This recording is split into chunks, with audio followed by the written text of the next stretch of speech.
Hebreos capítulo 10, verso 16, aleluya. Hebreos 10, 16, damos la bienvenida también a los amigos. Por ahí he visto amigos que nos están acompañando y qué bueno que esté aquí en este servicio. Yo le aseguro que usted va a salir con algo hoy especial, algo grande que Dios te va a dar. Dice así la palabra de Dios en Hebreos capítulo 10, verso 16. Este es el pacto que haré con ellos después de aquellos días, dice el Señor. Pondré mis leyes en sus corazones y en sus mentes las escribiré. Dale una alabanza al Señor, iglesia. Siéntese, por favor. Gloria al nombre de Jesús. He querido titular este mensaje: Hagamos pacto. Usted puede decirlo conmigo, hermano. Hagamos pacto. Aleluya. Vamos a hablar en esta noche de los pactos. Y para empezar a hablar este tema, lo primero que debemos hacer es conocer el concepto de la palabra pacto. Y aparecen innumerables conceptos acerca de este término, pero quizás el más sencillo, el más simple y quizás más fácil de entender es el siguiente. Un pacto es un contrato o un acuerdo entre dos o más partes. Así de sencillo, así de simple. ¿Es un contrato o es un acuerdo entre dos o más partes? La Biblia está llena de pactos.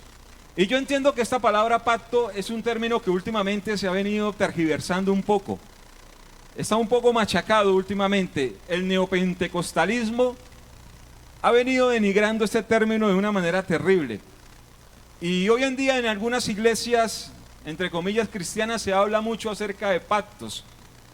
Y se tiene hasta frases: venga y pacte. Pero lamentablemente debemos decir en esta noche que esos pactos a los cuales ellos se refieren nada tienen que ver con los pactos que encontramos en la palabra de Dios. Nada tienen que ver, nada concuerdan con los pactos que Dios estableció para hacer con el hombre, con el ser humano, y eso debemos dejarlo claro. Amén, hermanos. El único pacto económico que quizás nosotros podemos encontrar en la Biblia, todos sabemos que está en el libro de Malaquías.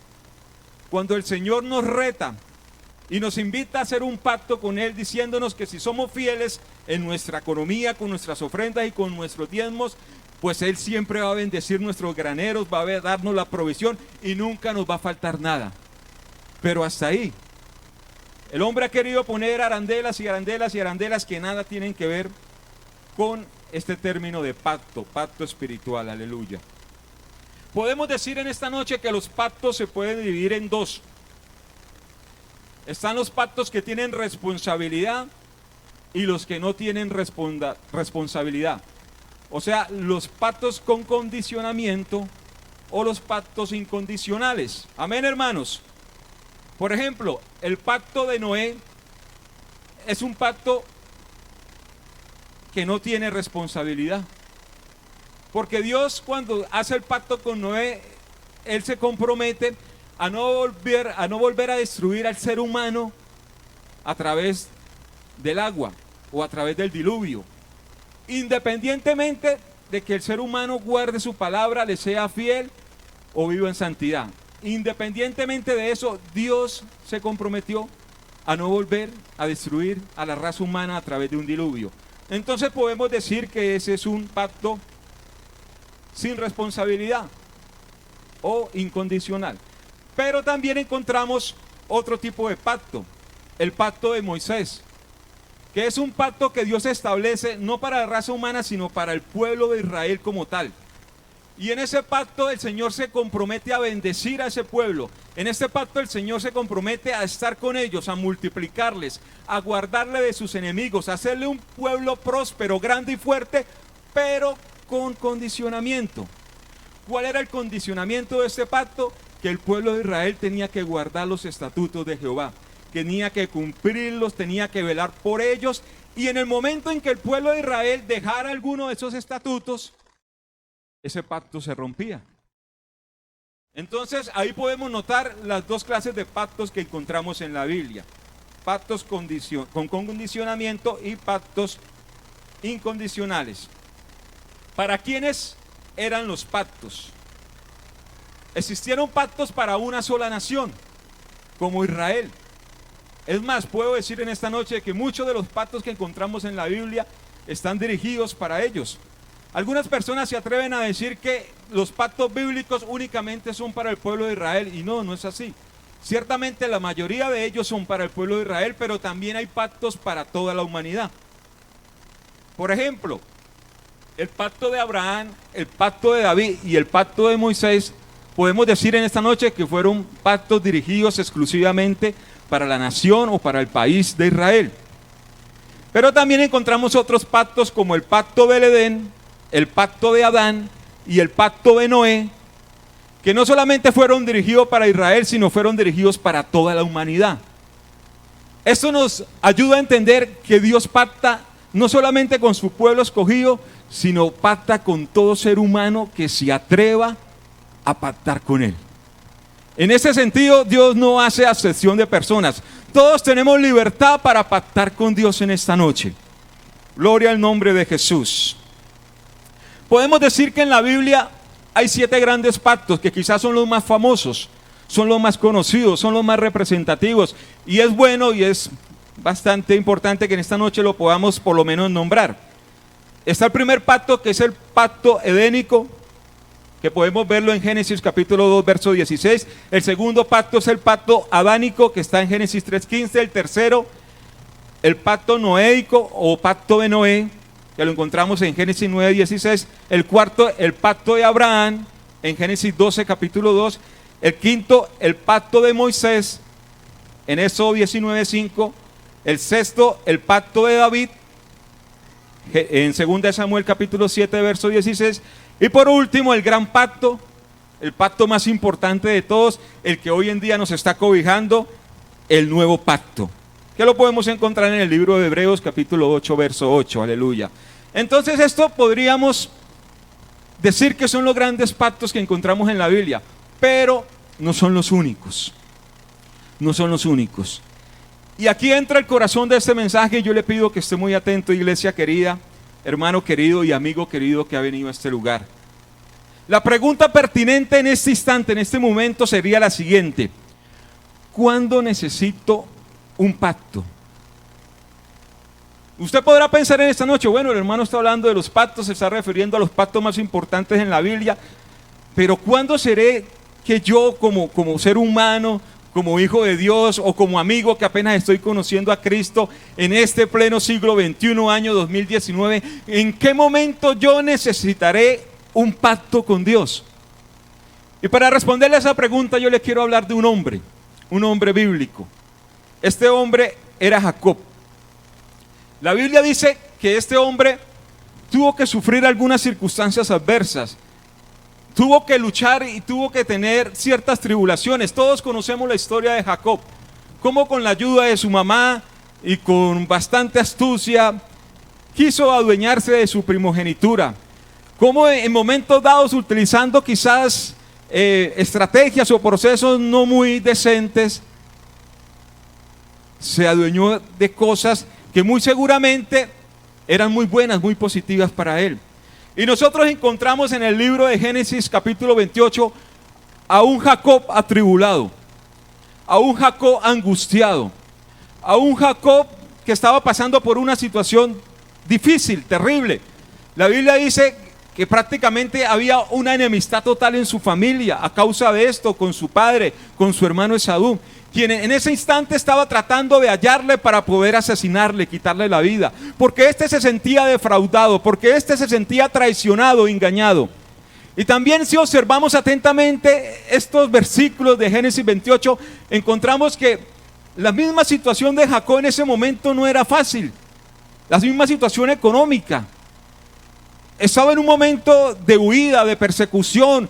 Su vida estaba en peligro, su economía no era fuerte, era más bien una economía bastante débil.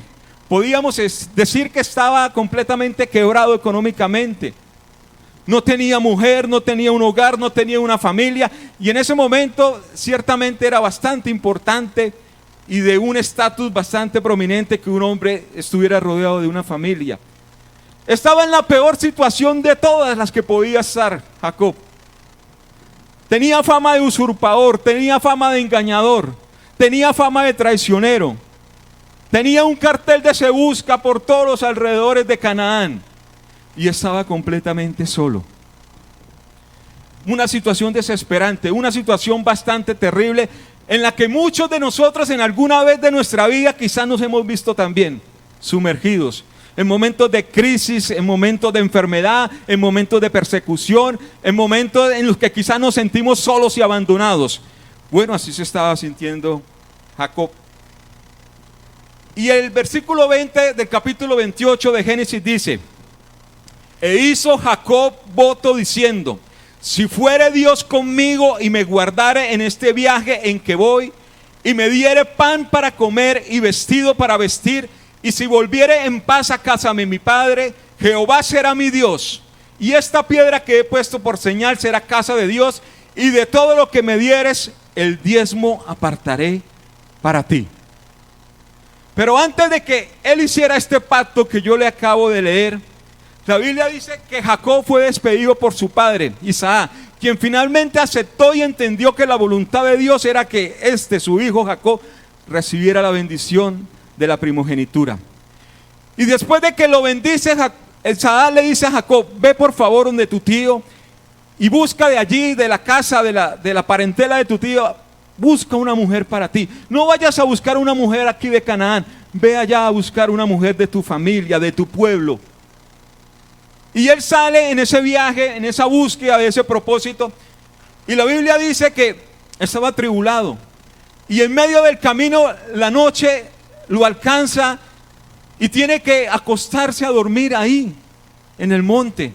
Y la Biblia dice que literalmente él toma una piedra que había ahí en el suelo y hace que esa piedra se convierta en su almohada, en su cabecera, y ahí sobre esa piedra pone su cabeza y trata de dormir.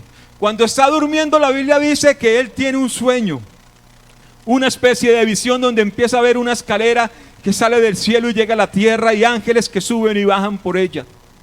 Y en medio de ese sueño escucha la voz del Señor que le dice: Jacob, voy a hacer de ti una nación grande. Te voy a dar todo este territorio donde hoy estás acostado, desde el norte hasta el sur, desde el oriente hasta el occidente. Y voy a hacer de ti una nación grande y poderosa. Todo lo que pisa va a ser tuyo. Dios le revela a él su voluntad, Dios le muestra su poder, Dios le deja ver su futuro, lo que va a ser de este hombre que en ese momento estaba quizás en una situación crítica y deplorable. Y en ese momento dice la Biblia que este hombre se levanta, se despierta de este sueño y entiende que la voz de Dios le había hablado, y dice: ciertamente este lugar es casa de Dios, aquí en este lugar habita la presencia del Señor. Y se dio cuenta que no había un momento más oportuno para hacer un pacto con Dios que ese preciso instante. Y entonces derrama un poco de aceite sobre esa piedra que está usando como almohada, y en señal de adoración, de reverencia, en señal de culto, la derrama sobre esta piedra, este aceite, para agradar a Dios. Y después de hacer este acto, es cuando declara este voto, donde le dice al Señor que si Dios va con él, que si Dios le guarda en ese viaje, y que si Dios le da pan para comer y vestido para vestir, y si él volviera en paz a casa de su padre, entonces Jehová iba a ser su Dios. Y esa piedra que había puesto por señal sería casa de Dios, y que de todo lo que él le había prometido dar, iba a entregar los diezmos para él. ¿Y sabe qué es lo más grandioso y qué es lo más poderoso, hermano? Que si usted empieza a leer los versículos siguientes a este y los capítulos siguientes a este capítulo 28, usted va a encontrar cómo la vida de Jacob empieza a transformarse de una manera milagrosa, de una manera maravillosa, de una manera espectacular, de una manera que quizás nadie imaginaba.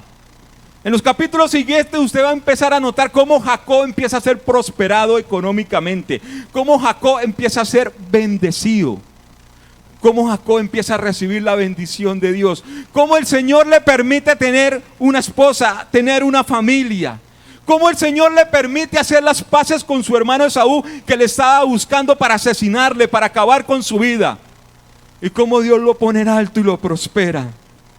Pero antes de eso él tuvo que hacer un pacto Antes de eso él tuvo que hacer un alto en el camino. Antes de eso él tuvo que hacer un análisis de cómo se encontraba, de cómo estaba su vida en ese momento. Tuvo que darse cuenta que si él seguía en ese mismo camino, en ese mismo proceder, en ese mismo andar, muy seguramente las cosas no iban a cambiar. Muy seguramente su futuro iba a ser el mismo futuro que llevaba hasta ese instante. Un futuro de tropiezo, un futuro de engaño, un futuro de problemas, un futuro de persecución. Y entonces ahí es cuando él hace un alto en el camino y decide que las cosas tenían que cambiar. Y para que las cosas cambiaran, él debía hacer algo. No bastaba simplemente con elevar una oración, no bastaba simplemente con tener un deseo de que las cosas cambiaran. Él tenía que dar un paso, él tenía que tomar una decisión. Y ese paso y esa decisión era hacer un pacto con Dios. Con ese Dios que lo había llamado, con ese Dios que lo había escogido, con ese Dios que hasta ese momento le había guardado la vida. Y esa historia nos debe a nosotros enseñar, hermanos, en esta noche, a que hay momentos en nuestra vida en que tenemos que examinarnos.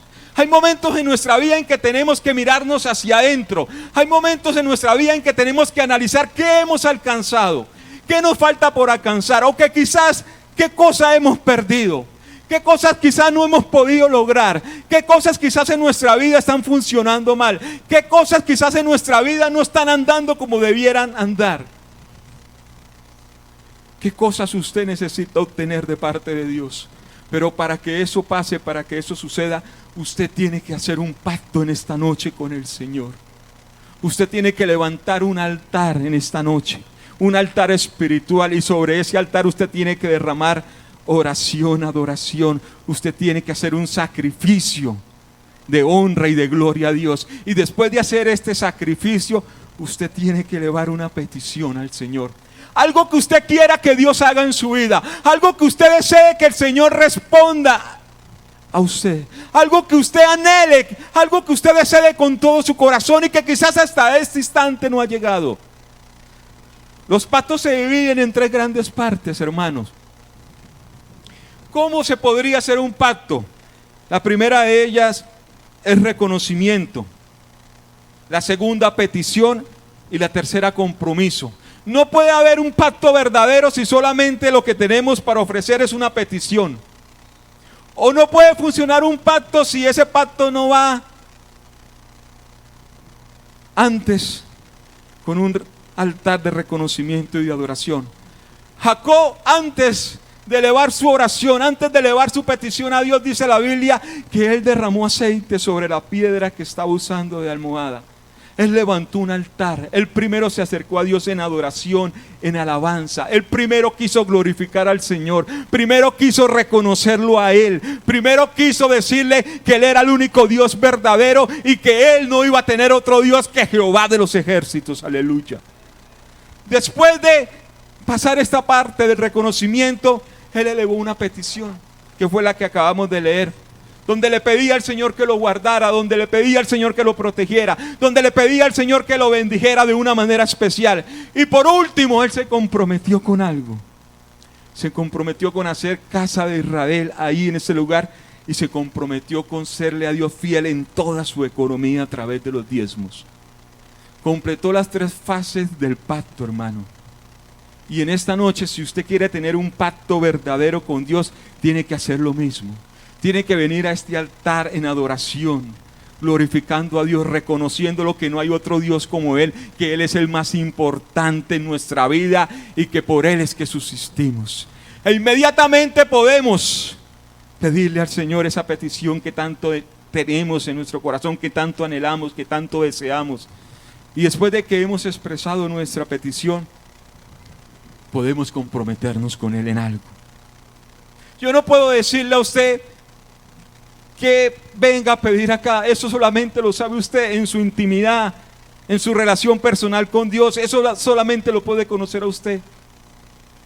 Y quizá yo tampoco podría decirle en qué se debe comprometer a usted, porque eso debe salir de su corazón. Eso debe ser algo íntimo entre usted y Dios. Eso debe ser algo personal, algo que ojalá solamente usted y el Señor conozca. Lo que sí yo le puedo asegurar en esta noche es que si usted viene a este altar con un corazón sincero, con una fe fuerte, creyendo que Dios le va a escuchar, creyendo que desde este momento en adelante Dios va a hacer algo grande en su vida, creyendo que hoy empieza una nueva vida para usted, le aseguro que así va a ser, que Dios te va a ayudar, que Dios te va a restaurar, que Dios va a conceder esa petición que tú tanto has anhelado y que tanto has clamado, que Dios te va a dar respuesta, que la respuesta de Dios no va a demorar ni va a tardar, porque así como Dios no se demoró en responderle a Jacob, tampoco se va a demorar en responderte a ti, aleluya, porque los oídos del Señor están atentos a la oración de su iglesia, aleluya. Bendito sea el Señor. ¿Sabe, hermano, que este fin de semana Dios me permitió ir a predicar allí a la provincia, a un municipio de aquí de Santander, Villanueva?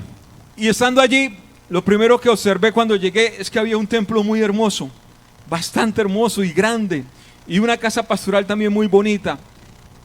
Y pues me llamó la atención porque la iglesia no es numerosa, la iglesia... En ella asisten aproximadamente 30 hermanos, 25 hermanos. Este fin de semana fue de los cultos más asistidos. Y había en eso 25, 30 hermanos. Y cuando este pastor llegó allí por primera vez me decía que al principio tuvo que hacer cultos solamente con su esposa y sus hijos. Y cuando había más asistencia, llegaban 5 o 6 personas. Entonces a mí me causó inquietud. Yo le dije, bueno, hermano, ¿y entonces cómo hicieron para construir esto tan grande, tan bonito, si prácticamente no habían hermanos y apenas están llegando? Y entonces me contó una historia que me llamó muchísimo la atención. Y este pastor llegó y me dijo, lo que pasa es que hace muchos años un hombre se atrevió a pactar con Dios. Bueno, y en ese momento yo no sabía que tenía que predicar hoy ni que iba a estar aquí predicando, pero él me contó eso. Hubo un hombre hace muchos años que se atrevió a pactar con Dios. Y yo cuando escuché eso, yo le digo, oiga, interesante, cuénteme toda la historia. Y llegó y me dijo, este hombre era de la central de Bucaramanga. Cuando él me dijo eso, pues más sorprendido que... Yo le dije, ¿cómo así? Venga, sentémonos y tomémonos un tinto y me cuenta bien. Y llegó y me dijo, este hombre tenía un dinero bastante perdido. Yo no conozco a esa persona, no sé quién sea. Eso fue aparentemente hace muchos años, mi hijo, tenía un dinero bastante grande perdido, prácticamente no podía ya recuperarlo. Y este hombre pactó con Dios y le dijo a Dios que si le permitía poder recuperar ese dinero, él iba a construir 2 templos para la iglesia del Señor. 2 templos bonitos, grandes, hermosos, con casa pastoral, iniciando desde el lote y todo. Y habló con los pastores, habló con los directivos y empezaron a orar, hicieron ese pacto, legalizaron ese pacto y empezaron a orar. Y rapidito el Señor respondió, hermano. Rapidito ese dineral tan grande, tan gigantesco, tan difícil, tan aparentemente perdido que estaba, el Señor lo hizo aparecer. Y entonces como los pactos se reverencian y se cumplen, pues este hombre de una fue y construyó semejante templo tan lindo y tan hermoso, donde hoy en día hay un pueblo que alaba, que glorifica a Dios y donde se predica la palabra del Señor. Y quiere que le diga, hermano, el mejor templo de Villanueva de los cristianos es el templo nuestro. Toda la gente pasa por el frente y se queda mirando y dice, uff, qué iglesia tan linda, qué iglesia tan bonita. Pero todo eso porque un hombre se atrevió a pactar con Dios. Y cuando usted pacta con Dios, hermano, eso es serio. Dios cumple, hermano, Dios responde, aleluya. Dios no se queda con nada, hermano. Dios es un Dios de pactos. A Dios le gustan los pactos, hermano. ¿Usted cree que si a Dios no le gustaran los pactos, habrían tantos pactos en la Biblia como los que hoy el Señor nos permitió descubrir? ¿Usted cree que donde a Dios no le gustaran los pactos, Él hubiera establecido tantos con los seres humanos, con su pueblo Israel y con toda la humanidad?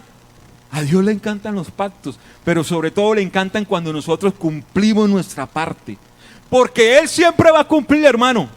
Él no es hombre para que mienta, ni hijo de hombre para que se arrepienta. Eso dice la Biblia, la palabra de Dios. Si tú te comprometes hoy con el Señor y estableces un pacto con Él, es fijo que Él te va a cumplir.